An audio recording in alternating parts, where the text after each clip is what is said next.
नमस्कार दोस्तों। Astro clinic पे आज हम लोग बात करने जा रहे हैं सिंह लगन सिंह राशि के लिए कैसा जाएगा अगस्त का महीना।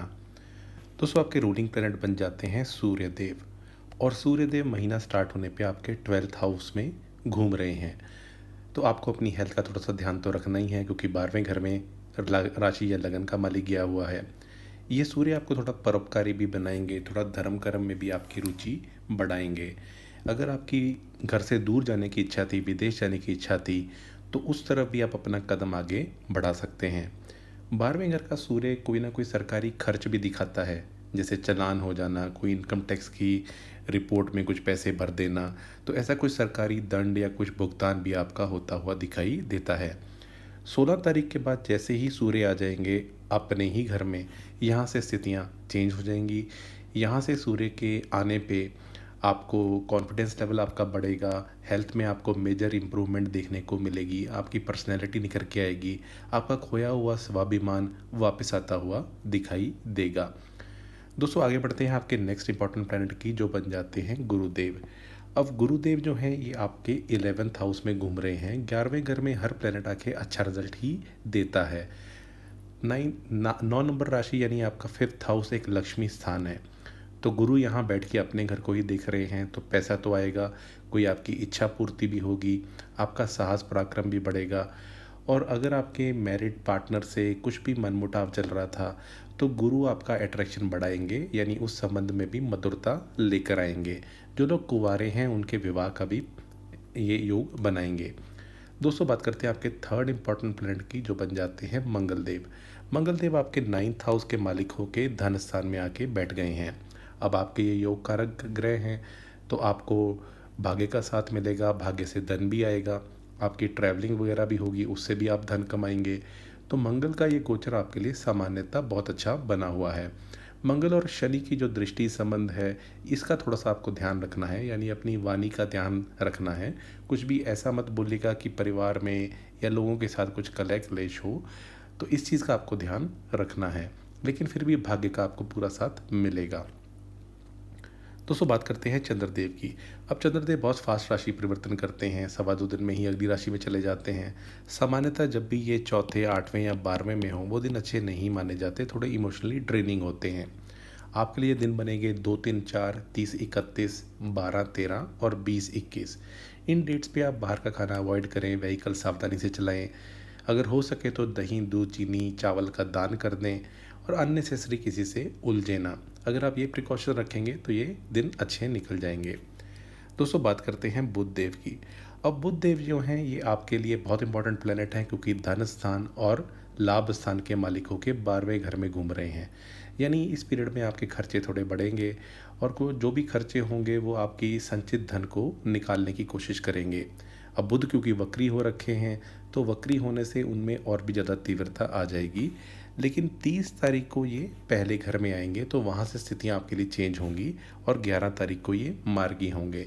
पूरा ही महीना मैं आपको ये राय दूंगा कि अपने धन को निकालने की जितनी आप कम कोशिश करें, जैसे पूरा सोच समझ के कि हाँ ये खर्च ज़रूरी है, वही करें।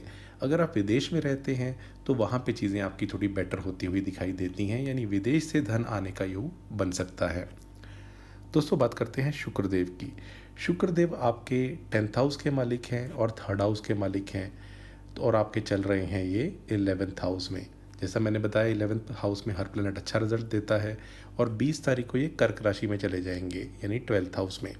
शुक्रदेव इकलौते ऐसे ग्रह हैं जो 12वें घर में योग कारक माने जाते हैं। इंसान खर्चे करता है लेकिन धन आता भी है, यानी हम अगर भोग करेंगे, खर्च करेंगे नहीं, तो इन्जॉय कैसे करेंगे। तो शुक्रदेव का आपके 12th हाउस में जाना आपके खर्चों को ज़रूर बढ़ाएगा, लेकिन पैसा आएगा भी, तो एक तरीके से अच्छा है। क्योंकि ये नौकरी के घर के भी मालिक हैं और 12वें घर में जाएंगे, तो विदेश में अगर आप नौकरी करना चाहते थे, या एक स्टेट में रहते हैं दूसरी स्टेट में जाना चाहते थे, तो ये आपके काम बन सकते हैं। यानी शुक्रदेव आपको विदेश में धन दिलाने का, या मल्टीनेशनल कंपनी में काम करने वालों के लिए अच्छा रिजल्ट लेके आएंगे।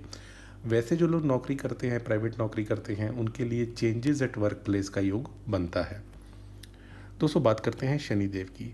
अब शनिदेव आपके 6th हाउस और 7th हाउस के मालिक होके 8th हाउस में चल रहे हैं और विपरीत राजयोग में हैं। शनि की ढैया भी आप पे चल रही है और शनि वक्री भी हो रखे हैं। अब शनि की जो ये स्थिति है तो आपको क्या रिजल्ट देगी? पहली चीज़ तो ये कि शनि 8वें घर के कारक होते हैं। 8वां घर किस चीज़ का है? आयु का है, हमारी ज़िंदगी में ऑब्स्टेकल्स का है। तो शनि क्योंकि इनके कारक हैं तो इन चीज़ों को बढ़ाएंगे, यानी आयु की वृद्धि करेंगे, ज़िंदगी में अड़चनें बढ़ाएंगे। तो अपने बिजनेस में या अपने पार्टनर के साथ थोड़ा सा आपको ध्यान या समन्वय बना के चलना है। एकदम से चेंजेस भी हो सकती हैं। और इसके अलावा आप लोन देना भी अवॉइड करें। किसी को भी पैसे हम दे देते हैं तो वापस पैसे आएंगे या नहीं आएंगे, क्योंकि छठे घर से हम लोन्स वगैरह को देखते हैं, तो उसको आप अवॉइड करें। घर में भी थोड़ा कलह क्लेश हो सकता है, तो घर का वातावरण अच्छा बना के रखें। यदा कदा थोड़े शनि के उपाय करते रहेंगे तो ये महीना अच्छा निकल जाएगा। दोस्तों, बात करते हैं राहु और केतु की। राहु आके बैठ गए हैं 7th हाउस में और केतु हैं पहले घर में। राहु हैं गुरु के नक्षत्र में और केतु हैं शुक्र के नक्षत्र में, और गुरु की दृष्टि भी है राहु के ऊपर। अब राहु को ये कंट्रोल करने का काम करेंगे। राहु 7th हाउस में होते हैं तो बिज़नेस में तो बहुत अच्छी ऊंचाइयाँ देंगे, यानी बिज़नेस आपका बहुत आगे बढ़ेगा, आप मल्टीपल प्रोडक्ट्स को लॉन्च कर सकते हैं। लेकिन राहु एक मायावी ग्रह है और पति पत्नी या स्पाउस के बीच में जो रिलेशनशिप होता है तो राहु उसको बिगाड़ने की कोशिश करते हैं, यानी इंसान का ध्यान कहीं और जाए, ध्यान भटके, कोई थर्ड पार्टी की एंट्री हो, एक्स्ट्रा मैरिटल अफेयर हो, तो राहु 7th हाउस में ये सारी चीज़ें कराते हैं। अभी ये गुरु के ही नक्षत्र में है तो ये एक बात अच्छी है कि ये थोड़ा इनको कंट्रोल करने की कोशिश करेंगे। केतु जो पहले हाउस में आके बैठे हैं ये आपको थोड़ा धार्मिक बनाएंगे। आप अकेला रहना पसंद करोगे, आप अपने अंदर खोजने की कोशिश करोगे कि मैं थोड़ा धार्मिक बनूं, पूजा पाठ करूं। तो केतु थोड़ा सा आपको अपने आप से डिटैच करने की कोशिश करेंगे। इनके शुक्र के नक्षत्र में जाने से थोड़ा सा आपका साहस पराक्रम ये बढ़ाएंगे और नौकरी में भी कुछ चीज़ें आपकी चेंजेस वगैरह होती हुई दिखाई देंगी। कभी कभार होता है कि एक नौकरी गई और दूसरी नौकरी स्टार्ट होने का सीन है, और बहुत ज़्यादा हम पहले वाली नौकरी के बारे में सोचते रहते हैं, तो एक दरवाज़ा जब बंद हो गया और दूसरा खुल गया तो आप अपना पूरा फोकस दूसरी तरफ करें तो ज़्यादा अच्छा रहेगा। दोस्तों, बात करते हैं ओवरऑल हेल्थ की।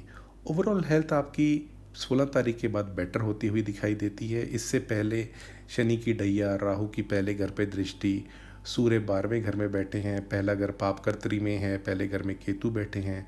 पापकर्त्री में क्यों? क्योंकि एक तरफ मंगल है और एक तरफ सूर्य हैं। तो ओवरऑल हेल्थ का आप 16 तारीख तक ध्यान बना के रखिएगा, उसके बाद आपको मेजर इंप्रूवमेंट दिखेगी। अगर मैं फैमिली की बात करूं तो फैमिली में कुछ धन आता हुआ भी और खर्च होता हुआ भी दिखाई देता है। परिवार में हो सकता है कोई प्रॉपर्टी संबंधित कोई काम आपका बने, कोई बेचें और धन आए, तो ऐसी स्थितियां बन सकती हैं। लेकिन फिर भी अपनी वाणी का ध्यान रखिएगा। अगर मैं एजुकेशन की बात करूं तो उनके लिए स्थितियां बहुत अच्छी हैं। गुरुदेव का अपने ही घर को देखना पढ़ाई के लिए बहुत अच्छा रहेगा। आप अपनी और मेहनत बढ़ा दें। अगर इस पीरियड में कोई एग्ज़ाम पड़ता है या आपको एग्ज़ाम की डेट लेनी है तो आप कोशिश करें कि वो आप इस महीने के एंड या 30 तारीख के बाद लें, तो आपके लिए ज़्यादा अच्छा रहेगा। जो लोग नौकरी करते हैं, नौकरी में चेंजेस होना, नौकरी में आपको कुछ प्रमोशन मिलना, चेंज ऑफ प्लेस होना, ये सारी स्थितियाँ आपकी बनती हुई दिखाई देती हैं। जो भी होंगी अच्छी होंगी, ये तो मैं कह सकता हूँ। अगर जो लोग प्रेम प्रसंग में हैं और अक्सर डेटिंग के लिए डेट्स की रिक्वेस्ट करते हैं तो ये डेट्स बनेगी 5 तारीख, 6 तारीख, 18 तारीख, 19 तारीख, 20 और 21, और ये सारी ही डेट्स आपके लिए अच्छी हैं, तो आप इन डेट्स का फ़ायदा उठा सकते हैं। दोस्तों, बात करते हैं मैरिज के लिए। देखिए, गुरुदेव एक शुभ ग्रह हैं, उनकी दृष्टि 7th हाउस से पड़ रही है तो ये मैरिज का योग बनाते हैं। वहीं आपके 7th हाउस के मालिक अभी अष्टम में गए हुए हैं, यानी जो भी चेंजेस होंगी, जो भी सीन बनेगा, तो ऐसा नहीं है कि स्ट्रेट फॉरवर्ड हो जाएगा। राहु को ब्याहू भी कहा जाता है, तो विवाह हो भी सकता है, लेकिन ये सारी चीज़ें आपको कुंडली विश्लेषण करा के ही करानी चाहिए। वहीं शुक्र की दृष्टि 5th हाउस पे है तो प्रेम विवाह का भी योग बनता है।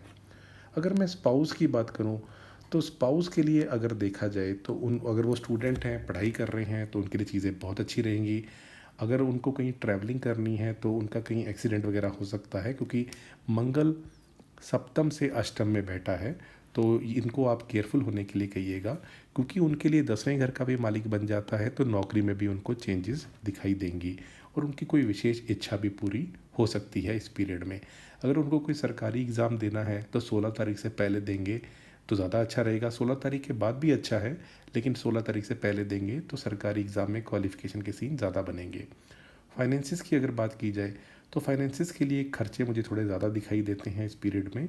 और अगर मैं ओवरऑल गेंस की बात करूं तो कोई विदेश में आपका ओवरऑल गेन अच्छा हो सकता है, ऐसी स्थिति बनती है। उपाय के तौर पे आप ग्रहों के राजा सूर्य की राशि या लगन है, तो आपको एक तो सूर्य देव को जल चढ़ाना, आदित्य हृदय स्तोत्र करना, गायत्री मंत्र करना, ये सारे उपाय सूर्य को बल देंगे। वहीं आप गुरु के लिए आप राम रक्षा स्तोत्र कर सकते हैं रेगुलरली या वीरवार को, और मंगल देव के लिए हनुमान चालीसा करें, और यदा कदा शनि के उपाय करते रहें। जैसे सैटरडे को आप मंदिर जा सकते हैं, शिव जी के शिवलिंग पे जल चढ़ाना, आप पीपल का पेड़ है वहाँ जाके दिया जलाना या छाया दान करना, ये कुछ उपाय कर सकते हैं। सैटरडे को ब्लैक या डार्क ब्लू कलर के कपड़ों का दान भी कर सकते हैं। दोस्तों, ये रहा सिंह लगन राशि के लिए कैसा जाएगा अगस्त का महीना। अगर आपको वीडियो अच्छा लगा तो इसको लाइक कर दीजिए। आपके लाइक से यूट्यूब के इनसाइट्स के थ्रू ये वीडियो और लोगों तक पहुंचता है, और चैनल पे पहली बार आए हैं तो चैनल सब्सक्राइब